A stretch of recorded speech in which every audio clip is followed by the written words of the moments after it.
तत्सवितुर्वरेण्यं भर्गो देवस्य धीमहि धियो यो नः प्रचोदयात्। तूने हमें उत्पन्न किया, पालन करी रहा है तू। तुझसे पाते प्राण हम, दुखियों के कष्ट हरता है तू। तेरा महान तेज है, छाया हुआ सभी स्थान।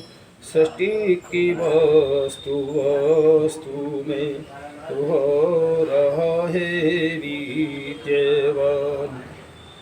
तेरा धरते ध्यान हम, मांगती तेरी दया। ईश्वर हमारी बुद्धि को श्रेष्ठ मार्ग पर चला।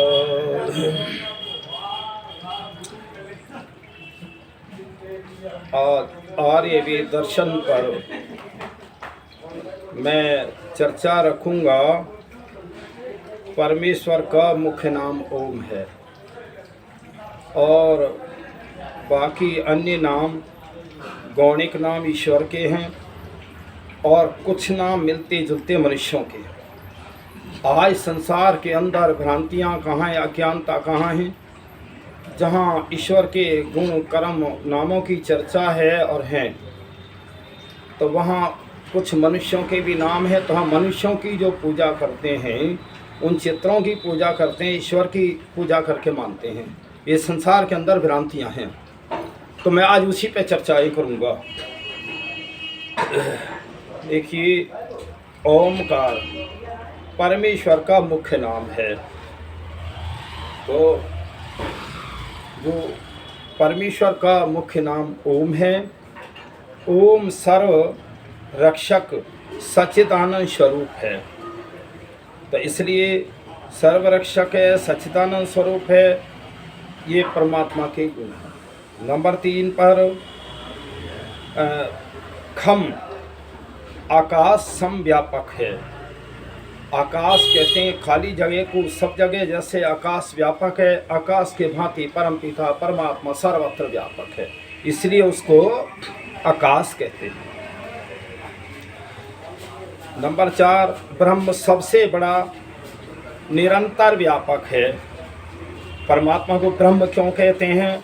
वो सबसे बड़ा है, निरंतर है और सब में व्यापक है, इसलिए परमात्मा का नाम ब्रह्म है। फिर आता है नंबर 5 पर अग्नि। स्वयं प्रकाश स्वरूप है, ज्ञान स्वरूप है, सर्वयज्ञ है, इसलिए उसको अग्नि भी कहते हैं। और अग्नि जो जलती है, अग्नि में जो व्यापक है परमपिता परमात्मा की शक्ति से अग्नि जलती है, तो इसलिए परमात्मा का नाम एक अग्नि भी आया है। मनु परमात्मा का नंबर 6 पे मनु नाम आया है। मनु कहते हैं विज्ञानमय है, विज्ञान स्वरूप है, इसलिए परमात्मा का नाम मनु भी है। और मनु नाम के ऋषि भी हुए।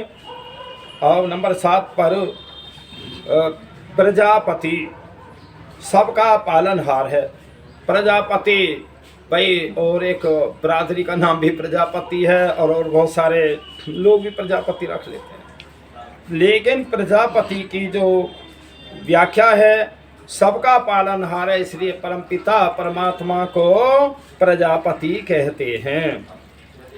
नंबर 8 उसका नाम इंद्र, परम ऐश्वर्यवान, अखिल ऐश्वर्य युक्त है, इसलिए परमात्मा को इंद्र भी कहते हैं। नंबर 9 जीवन मूलक, वो प्राणों का भी प्राण है। मतलब हम सभी के जो प्राण जीवित हैं वो परमपिता परमात्मा की कृपा से। क्यों कि देखिए, मेरे शरीर में 2 शक्तियाँ काम कर रही हैं।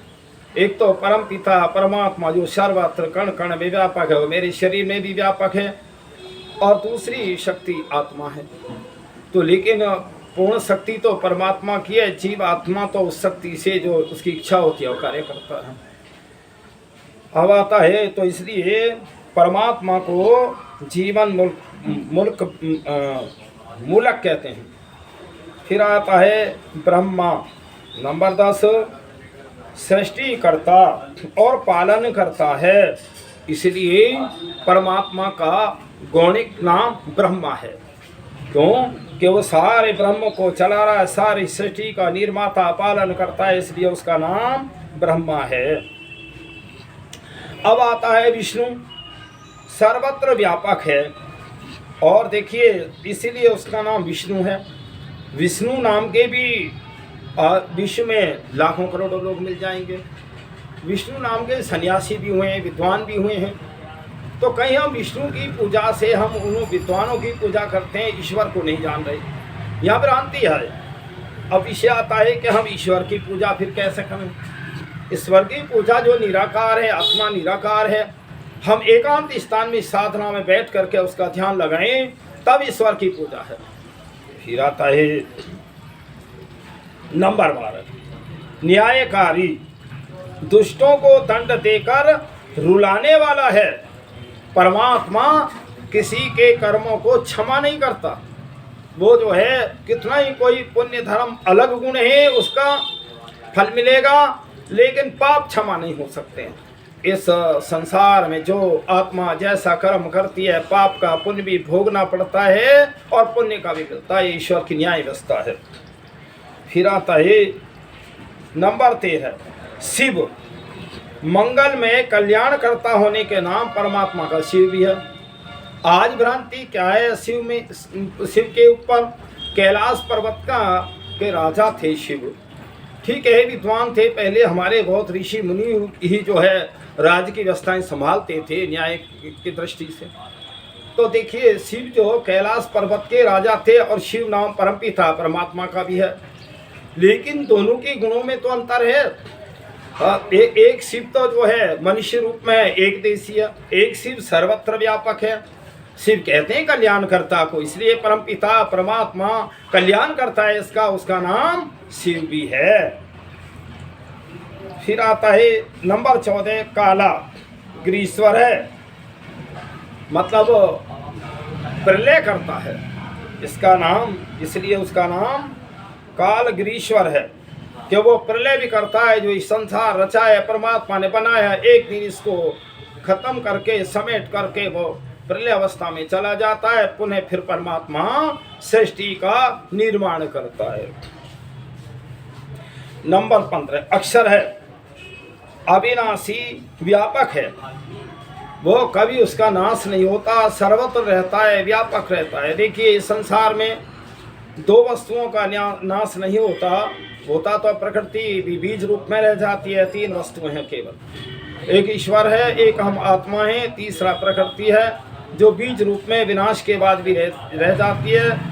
और उन 5 तत्वों से फिर परमात्मा सृष्टि की रचना करता है। फिर आता है अक्षर का, इसलिए उसका नाम अक्षर है। नंबर 16 खराट, स्वयं प्रकाश स्वरूप है।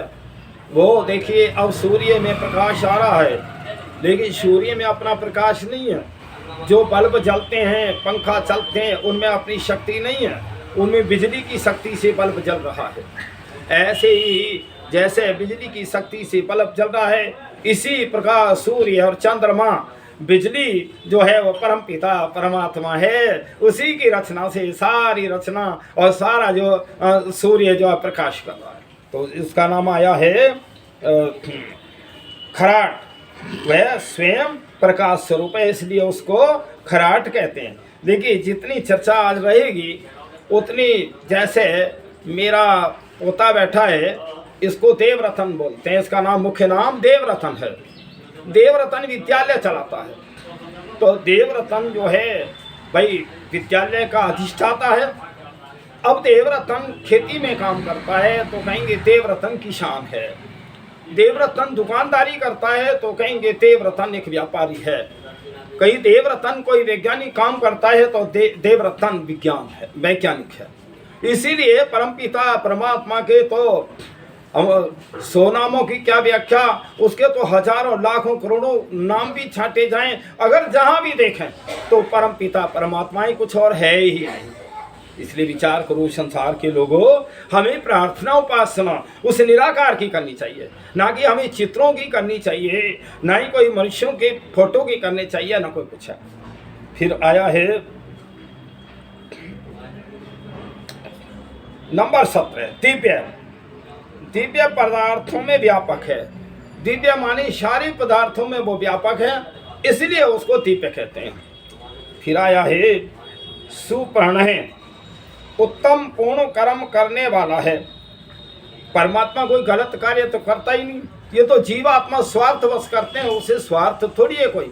सारा संसार उसी का है, सब हम आत्मा, सब हम मनुष्य, सारे प्राणी उसके जो है पुत्र मत समान है, पुत्री का। तो वो हमारा सबका पिता है। पिता तो किसी से अन्याय अत्याचार नहीं करता, इसीलिए उसका नाम दिव्य है, विशेष है। सुपर्ण नंबर 18, सुपर्ण उत्तम पूर्ण कर्म करने वाला है।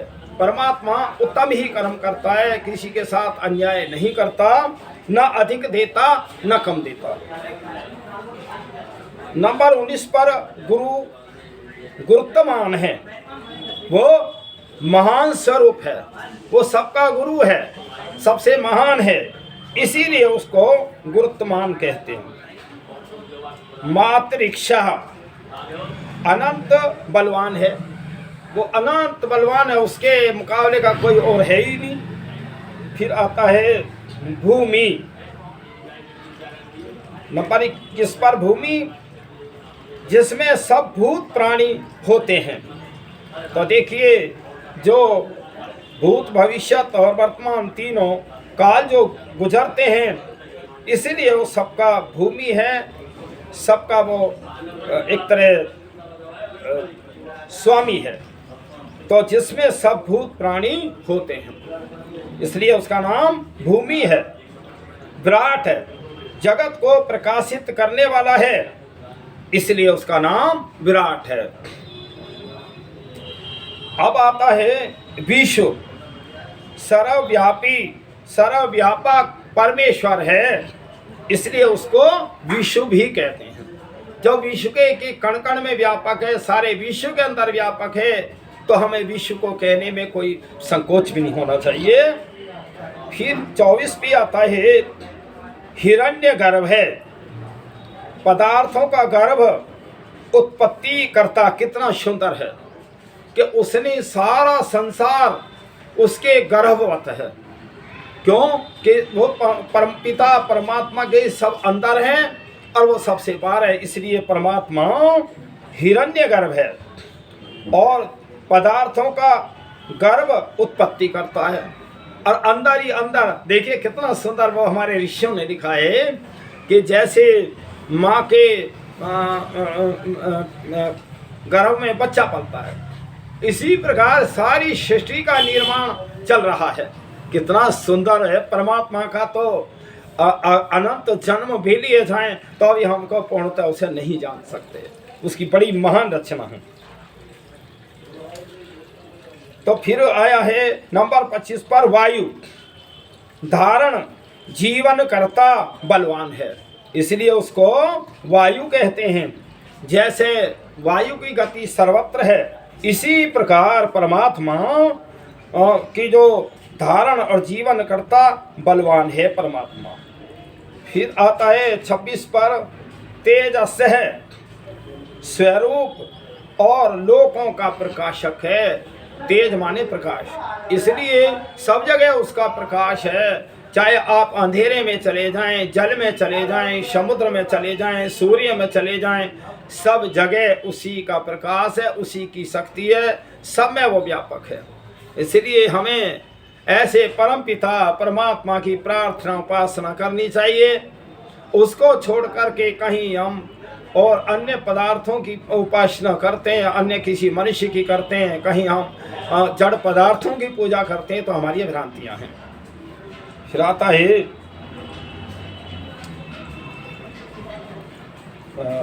तेजस 27, ईश्वर सत्य विचारशीलवान अनंत ऐश्वर्य है। ईश्वर क्यों कहते हैं उसको? कि वो सत्य है, विचारशीलवान है और अनंत है और ऐश्वर्य युक्त है। मैं सोचूं मैं इस मकान का मालिक हूँ, क्या मैं मालिक हूँ? मैं तो कल का ही पता ना रहूंगा या ना रहूंगा यहाँ।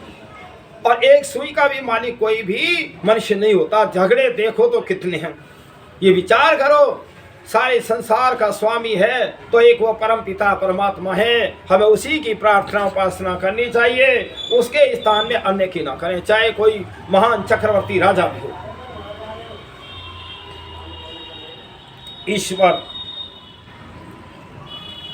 आदित्य, नंबर 28, आदित्य अविनाशी संज्ञा है। आदित्य कहते हैं जो अनादि है और जिसका कभी नाश नहीं होता, इसलिए उसको आदित्य कहते हैं। तो हमें जो सर्वत्र गुण हैं, जिसमें और किसी में इतने गुण नहीं हैं, तो हमें ऐसे परम पिता परमात्मा को भूल करके और अन्य किसी की उपासना प्रार्थना ना करें। फिर आता है प्राच्य, निर्भ्रांत ज्ञान युक्त है। परमात्मा के ज्ञान में वेदों को पढ़ के देखो, कहीं कोई संशय नहीं है। आज तक कोई किसी ने वेदों की बात में कोई त्रुटि नहीं निकाली है, बल्कि वेद को तो पहले ही सत्य विद्याओं का पुस्तक है, तो इसलिए वेदों को सबको पढ़ना चाहिए। ये मानव जीवन जो है बहुत शुभ कर्मों से मिलता है, इसको हम ऐसे ही बर्बाद ना करें। नंबर 30, परमेश्वर अत्यंत श्रेष्ठ अतुल्य है। कितना सुंदर उसके नाम की चर्चा हमारे ऋषियों ने की है कि वो परमात्मा अत्यंत श्रेष्ठ है, उसकी तुलना में कोई आ ही नहीं सकता। तो हमें ऐसे परम पिता परमात्मा की प्रार्थना उपासना करनी चाहिए। नंबर 31 पर मित्र सबसे स्नेह और प्रीति करने योग्य है। तो वो सबसे प्रेम करता है, स्नेह करता है, प्यार करता है, तो हमें उसी से प्रीति करनी चाहिए, उसी की प्रार्थना उपासना करनी चाहिए, उसको छोड़ करके और अन्य की नहीं करनी चाहिए। और ना कोई इतना ईश्वर के समान हो सकता, न तुल्य हो सकता। तो नंबर 32, वरुण है सबसे श्रेष्ठ है, वरने योग्य है। वो परमपिता परमात्मा सबसे श्रेष्ठ है, सारे संसार की उत्पत्ति, सब प्राणियों को जन्म, सबका न्याय करता पालन करता ईश्वर है। तो जो सबसे श्रेष्ठ है, सबसे उत्तम है, तो हमें उस परम पिता परमात्मा की प्रार्थना उपासना करनी चाहिए। अर्यमा पाप पुण्य फलों का सत्य असत्य नियम करता है। वो परमात्मा हमारे पाप पुण्यों का फल दे करके सत्य असत्य के उसका अनुसार नियम करता है। अब आता है नंबर 34, बृहस्पति बड़े से बड़े ब्रह्मांड का स्वामी है। देखिए जहाँ ग्रहों के नाम भी बृहस्पति हैं, बुध हैं, कई राहु केतु सब, लेकिन अगर हम सबको याद न करें, एक परम पिता परमात्मा को जान लें, तो सब उसी के अंदर हैं। तो यहाँ आया है बृहस्पति, बड़े से बड़े ब्रह्मांड का वो स्वामी है। ऐसी तो अनेकों दुनिया हैं जो सूर्य पृथ्वी से लाखों गुना बड़ा, लाखों कोस दूर, और कितना गर्मी दे रहा है। क्या शक्ति परमात्मा की कितनी महान है, आप एक ही बात से अंदाजा लगा लें। नंबर 35, उरुकम अनंत पराक्रम युक्त है। भाई उसके मुकाबले का तो पराक्रमी कोई है ही नहीं दुनिया में, इसीलिए फिर हमें प्रार्थना उपासना किसकी करें? श्रेष्ठ की करें। फिर आता है नंबर 36, सूर्य सबके आत्म प्रकाश स्वरूप सबके प्रकाशक है। कितना सुंदर है परमात्मा के सूर्य की जो गणना किया। हमारे आत्मा के अंदर भी जैसे सूर्य अब ये प्रकाश दे रहा है, ऐसे हमारे आत्मा के अंदर भी परमात्मा का प्रकाश है, इसलिए उसे सूर्य भी कहते हैं। नंबर 37, परमात्मा अति सूक्ष्म जीवों का अंतर्यामी है। वो परमात्मा इतना सूक्ष्म है, जब कोई प्राणी संसार से जाता है, कोई आत्मा शरीर छोड़ के जाता है, किसी ने नहीं देखा। अब बहुत सूक्ष्म है वो, आत्मा ना देखा, और आत्मा से भी अति सूक्ष्म परमात्मा है। तभी तो उसके अंदर प्रवेश कर रहा है जीवात्मा के। तो इसलिए सबकी बात को जान रहा है, प्रार्थना उपासना करने के योग्य है तो परमपिता परमात्मा है, उसी की किया करो। नंबर 38, सविता, सब जगत की उत्पत्ति करता और प्रलय करता है, इसलिए उसका नाम सविता है। देव क्रीड़ा, युक्ति स्तुति मोह मद स्वपन कांति गति ज्ञान स्वरूप व्यास और जानने योग्य है। देखिए देव क्रीड़ा में कितना सुंदर हमारे ऋषियों ने व्याख्याएं की हैं कि वो स्तुति मोह मद स्वपन कांति गति ज्ञान स्वरूप और व्याप्त है, तो वो जानने योग्य है। वो हमारे स्वप्न में भी सभी बातों को, सबकी वो न्याय व्यवस्था को देखता है। परमात्मा रात्रि में भी सबको देखता है। अब आता है नंबर 40, कुबेर, अपनी व्यापत्ति से सबका आच्छादन करने वाला है, तो वो कुबेर भी है। कुबेर कहते हैं बहुत धनवान को, भाई तू तो कुबेर है। और वो परमात्मा कुबेरों का भी कुबेर है और अपनी व्याप्ति से सबका आच्छादन कर रहा है, सबका भला कर रहा है परमात्मा। जैसा जो कर्म कर रहा है उसको वो फल दे रहा है परमात्मा, वो बड़ा दयालु है। फिर आया है नंबर 41 पर, पृथ्वी, जो सब विस्तृत जगत का विस्तार करने वाला है, इसलिए वो पृथ्वी भी है। पृथ्वी से सारी पदार्थों का विस्तार तो हो रहा है। हम सड़कें बना रहे हैं, विमान बना रहे हैं, रेलें बना रहे हैं, सारा प्रकृति से ही तो मिल रहा है, इसलिए उसका नाम पृथ्वी है, जो सब विस्तृत जगत का विस्तार करने वाला है। नंबर 42, जल, सबका जना सुखों को देने वाला है, तो इसलिए उसका नाम जल भी आया है।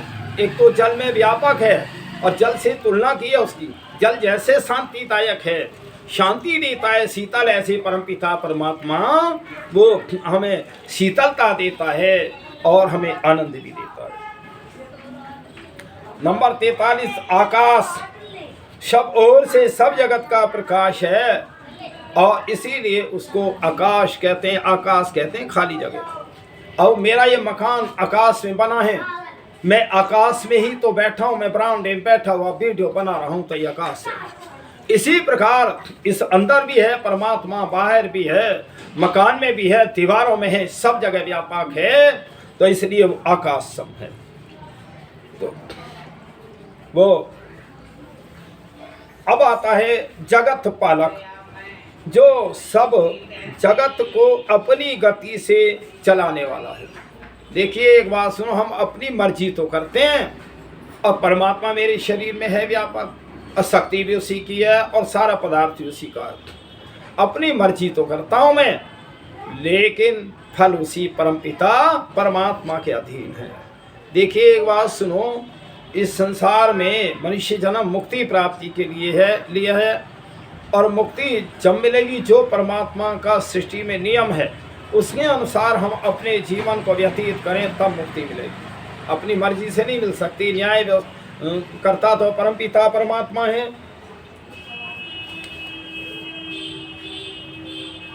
जगत पालक, जो सब जगत को अपनी गति से चलाने वाला है, वो परमात्मा सबका पालन तो कर रहा है पर वो जगत को भी अपनी गति से चला रहा है। अब आता है नंबर 45 पर, यम नियम, ग्रहण करने वाला है और नष्ट करने वाला है। देखिए मैं अभी 9 वर्ष पे एक वीडियो बनाई थी कि सृष्टि की उत्पत्ति कब हुई, कितने दिन हो गए और कितने दिन रहेगा। परमात्मा ने सृष्टि 4 अरब 32 करोड़ वर्ष के लिए बनाई है। अभी 2 अरब लगभग 40 करोड़ वर्ष अभी बाकी है। तो देखिए उसने जो नियम से सृष्टि बनाई है उसकी अवधि भी रखी है और वो चलेगी, क्यों? वो ईश्वर का नियम है, ईश्वर का गुण है। ऐसा थोड़ी है कि कोई भी ऐसे मनुष्य तो कितने हुए, कितने बम फूटे हैं, ऐसे तो सृष्टि की अगर पहले से ही उसका विनाश हो गया हो तो क्या रोज परमात्मा नई सृष्टि समय पे ही बनाएगा। फिर आता है तो वो उसका यम और नियम है। अपने नियम के अंतर्गत ही सब कार्य होता है। उसी के नियम से सूर्य समय पर निकलता है, समय पे छिपता है, वायु चलती है, बरसातें होती हैं, सब उसी का सिस्टम है ये। तो हमें उस परम पिता परमात्मा की प्रार्थना उपासना करनी चाहिए। अब आता है नंबर 46, अंतर्यामी जीव आत्मा के हित व अनहित को जानने वाला है। देखिए, परमात्मा हमारे हित और अनहित को वो बिल्कुल हमेशा ध्यान रखता है। एक उदाहरण देता हूँ, जब भी जीवात्मा मनुष्य कुछ लाभ करके कोई गलत कार्य करता है तो आत्मा में भय शंका लज्जा उत्पन्न होती है। परमात्मा कह रहा है ये कार्य तू मत कर, और जब अच्छा कार्य करते हैं तो बहुत आनंद देता है परमात्मा। मैं शरीर उतना ज़्यादा मेरा अभी अच्छा काम नहीं करता, ये सुबह सुबह उठने नहीं, लेकिन मैं सुबह उठता हूँ, मुझे यज्ञ करना है, परमात्मा शक्ति देता है। तो देखिए क्यों मैं शुभ कार्य करता हूँ, इसलिए वो परम पिता परमात्मा शुभ कार्य के लिए आत्म शक्ति भी देता है। और जब गलत कार्य जीवात्मा करता है तो भय शंका लज्जा के द्वारा वो परमात्मा मने कर रहा है कि ये तू गलत कार्य मत कर। लेकिन जीव आत्मा स्वतंत्र है कार्य करने में और फल देने में। परमात्मा की न्याय व्यवस्था है, ये सिस्टम है सारा संसार का, इतना समझ लो बस। फिर आता है यम नियम की अंतर्यामी। तो वो परमात्मा हमारी आत्मा की बात को जानता है, इसलिए उसे अंतर्यामी कहते हैं। वसु नंबर 47 पर, वसु जिसमें सब भूत बसते हैं, जो सब में वास करता है। भूत के माने सारे प्राणी उसमें बसते हैं और सबके अंदर वो परमात्मा व्यापक है, इसलिए उसको भूत भी कहते हैं। हालांकि भूत तो भविष्य और वर्तमान 3 काल की गणना भी है और तीनों कालों में रहता भी है वो परमात्मा।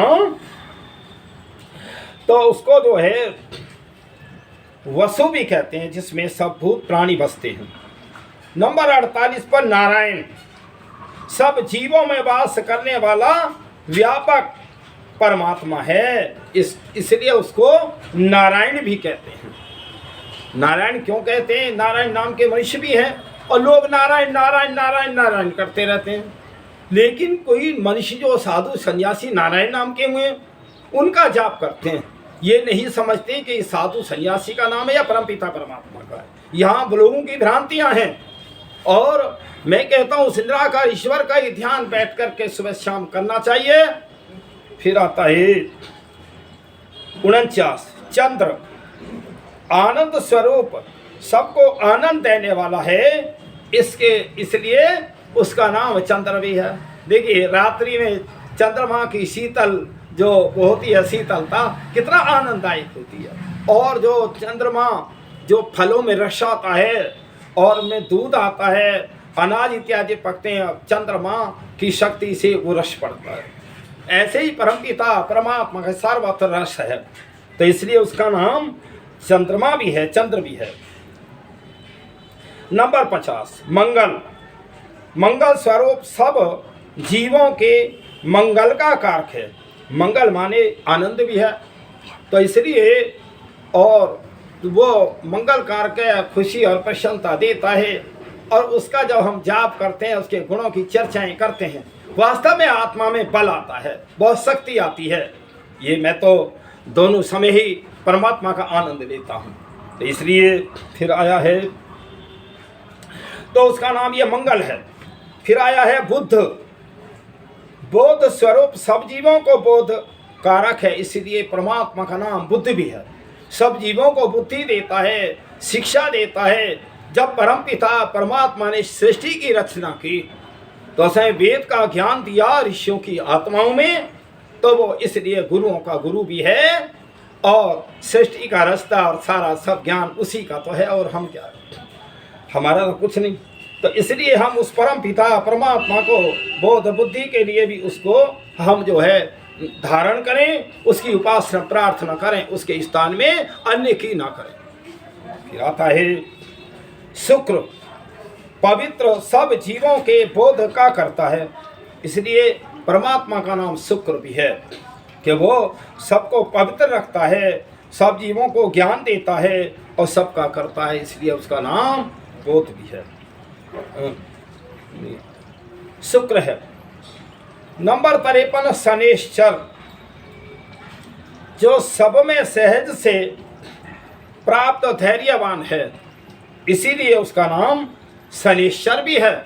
और देखिए शनेश्वर, राहु, केतु कुछ नक्षत्रों के नाम है, कुछ मनुष्यों के, उनकी गणना तो करते हैं, उनके गुणों को धारण करते हैं, लेकिन उस परम पिता परमात्मा को हम याद नहीं करते, ये भ्रांतियां हैं। फिर आया है उसका राहु, एकांत स्वरूप, दुष्टों को छोड़ने, अन्य को छुड़ाने वाला है, इसलिए उस परम पिता परमात्मा का नाम राहु भी है, उसका नाम केतु भी है। तो एकांत स्वरूप, दुष्टों को छोड़ने, अन्य को छुड़ाने वाला है, इसलिए उसका नाम राहु है। अब आता है केतु, जगत निवास स्थान, रोगों से रहित, मुक्ति प्रदाता है, सब रोगों से छुड़ाता है, इसलिए उसका नाम केतु है। वो परम पिता परमात्मा जगत में निवास है, उसका सब में व्यापक है और सब स्थानों में रोगों से रहित है, मुक्ति प्रदाता है, मुक्ति वो परम पिता परमात्मा ही दिलाता है, तो इसलिए उसका नाम केतु है। अब आता है यज्ञ, जगत के पदार्थों को संयुक्त करता और विद्वानों का पूज्य है, इसलिए वो यज्ञ भी है, क्योंकि वो सारा संसार में उसी का यज्ञ चल रहा है। यज्ञ जो है भाई, जैसे एक हवन करना भी यज्ञ है, घी सामग्री जलाना यज्ञ है, विद्या पढ़ाना भी यज्ञ है। लेकिन मैं अभी परसों एक टीचर से वार्तालाप कर रहा था, मैंने कहा जी जो आप पढ़ा रहे हैं ना, हालांकि विद्या पढ़ाना यज्ञ तो है, पर जो ये डिग्री कॉलेजों में सही नहीं पढ़ाया जा रहा, तो इसको क्या यज्ञ बोलेंगे? यज्ञ है वेदों का पठन पाठन, वेदों को पढ़ना और पढ़ाना, सुनना और सुनाना, ये परम धर्म है। फिर आया है, इसको यज्ञ कहते हैं, तो ये परमात्मा का सारे संसार के अंदर यज्ञ चल रहा है। नंबर 57 होता, सब पदार्थों का दाता, ग्रहण करने योग्य है। वो परमपिता परमात्मा सारे पदार्थों का दाता है, सब उसी ने दिए और हम उसको ग्रहण करने योग्य हैं। ऐसे परम पिता परमात्मा की प्रार्थना उपासना सभी को करनी चाहिए। जो नहीं करते वो कृतघ्नी है। कृतघ्नी कहते हैं जो किए हुए कर्म को, उपकार को न माने, वो कृतघ्नी होता है। इसलिए विचार करो, उस परम पिता परमात्मा की प्रार्थना उपासना किया करो। फिर आता है बंधु, अपने में लोक और लोकतंत्रों के नियमबद्ध करने वाला है। जितने लोक लोकान सारी सृष्टि को उसने नियम में बांध रखा है, इसलिए उसको बंधु कहते हैं। बंधु माने मित्र भी है, सभी का मित्र भी है और सबको नियम और सिस्टम में चला रहा है, इसीलिए उस परम पिता परमात्मा का नाम बंधु है, जो लोक लोकांतरों के नियमबद्ध करने वाला है। देखिए अभी मैंने जो ये लगभग आज 58 विषय की चर्चाएं रखी हैं, 108 विषय हैं, अभी 50 विषय की चर्चा मैं अगले उसमें वीडियो में रखूँगा। और ये आज का जो वीडियो मेरा भाग नंबर 1 रहेगा और दूसरा भाग इसका और बनेगा, तो उसमें जहाँ 100 नामों की व्याख्या है वो तब पूरी होगी। तो मैंने आज जो रखा है सारे परमपिता परमात्मा के गुणों की चर्चा, कि उसको हम इस नाम से पुकारते हैं, इस नाम से, लेकिन इन गुणों के जो है कुछ मनुष्य भी हैं, इन नामों के मनुष्य भी हैं। हम उन मनुष्यों की पूजा तो करते हैं, उनके चित्रों की पूजा करते हैं, उनके कैलेंडरों में रखे हुए, आज तो घर घर में मंदिर बना रखे हैं और मंदिरों में जो है मूर्तियाँ रख रखी हैं या पत्थर की मूर्तियाँ, उनको पूजते हैं।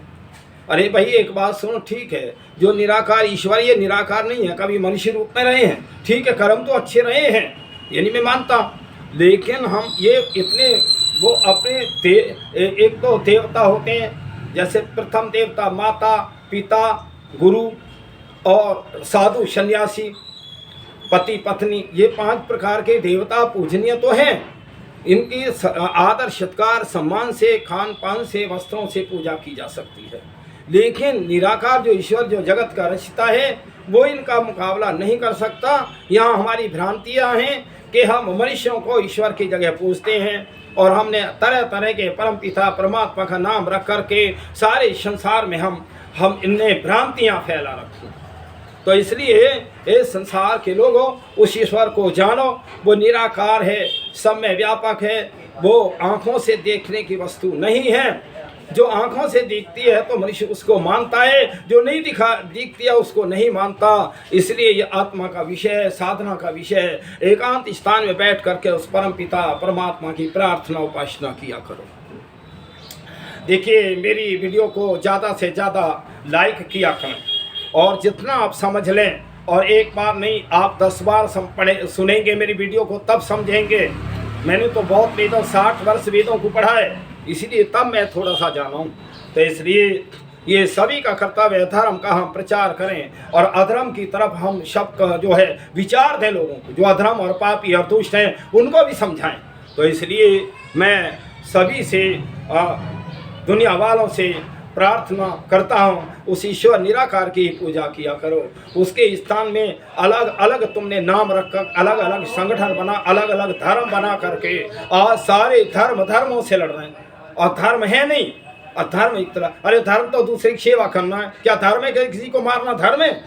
इसलिए विचार करो, उस निराकार की ईश्वर की पूजा किया करो और ज़्यादा से ज़्यादा मेरी वीडियो को लाइक भी किया कर दिया करो, जिससे मैं सोचूं कि हाँ मेरे भी जो भक्त हैं और मुझे सुन रहे हैं। तो मैं इतना ही कह कर के ओम शम